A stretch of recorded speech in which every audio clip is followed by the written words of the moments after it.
9 अगस्त 1925 को काकोरी कांड की पूरी कहानी भगत सिंह की जुलाबी यानी भगत सिंह ने क्या किया था, आइए जानते हैं। 9 अगस्त 1925 को हुई इस घटना के ऊपर शहीद अंजाम भगत सिंह ने काफ़ी विस्तार से लिखा है।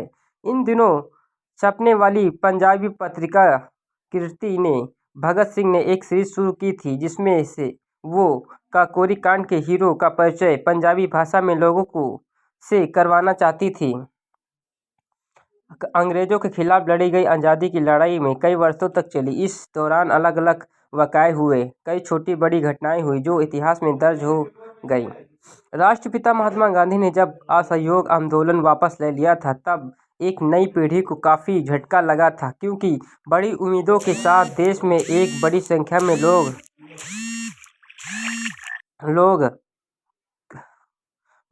में लोग आंदोलन के साथ जुड़ रहे थे।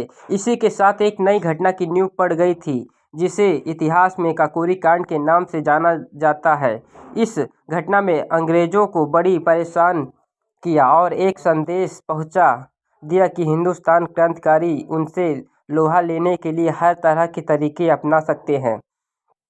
काकोरी कांड के लिए हमेशा राम प्रसाद बिस्टल, असद उल्लाह खां, राजेंद्र नाथ लोहिया ठाकुर, रोशन सिंह समेत कुल 10 क्रांतिकारियों को याद किया जाता है। यानी काकोरी कांड को अंजाम देने वालों में से अधिकतर लोग हिंदुस्तान रिपब्लिक एसोसिएशन से जुड़े हुए थे। इनमें से कुछ को बाद में इस मामले के लिए फांसी भी दे दी गई। इस पूरे कांड के दौरान जर्मनी के मार्टर का इस्तेमाल किया गया।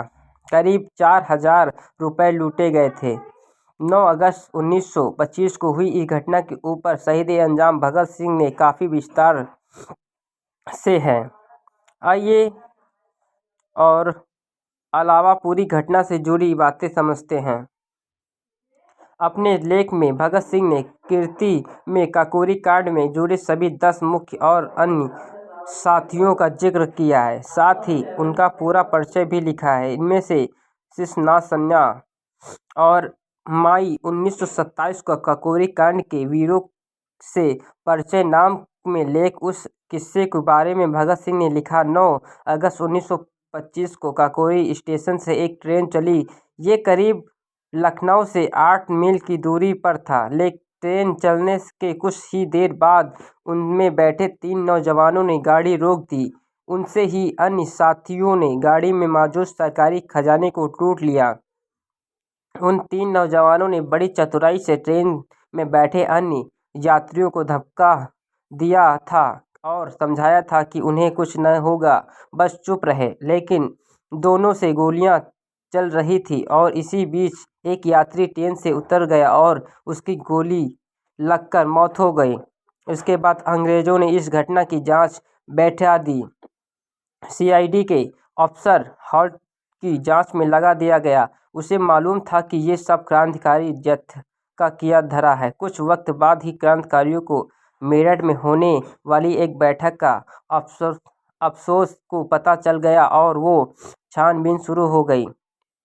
सितंबर आते आते गिरफ्तारियां होनी शुरू हो गई। राजेंद्र लोहिया को बम कांड में 10 साल की सज़ा हुई।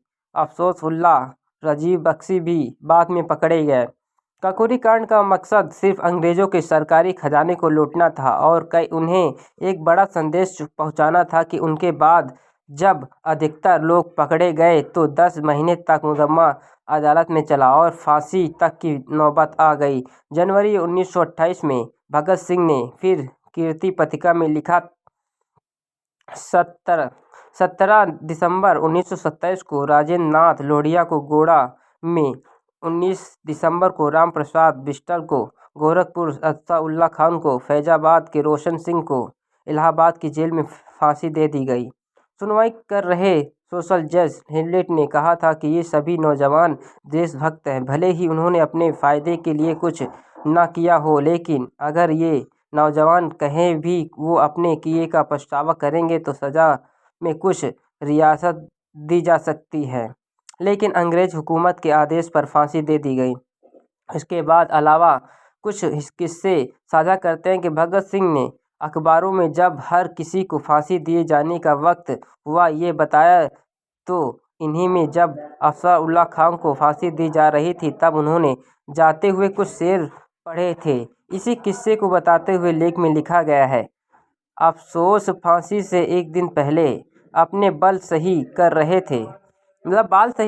थे जब उन्होंने साथी से कहा, कल मेरी शादी है और कैसे बातें कर रहे हैं। फांसी की ओर जाने से पहले अफसोस उल्लाह खान ने शेर पढ़ा, फना है हम सबके लिए हम पे कुछ ना महकूफ वक्त, एक पकक जाने से ब्रिक लिए। इसके अलावा उन्होंने कहा, तंग आकर हमने उनके जुल्म से बेहद से चल दिए सुकून अदम जिन्होंने फैजाबाद से।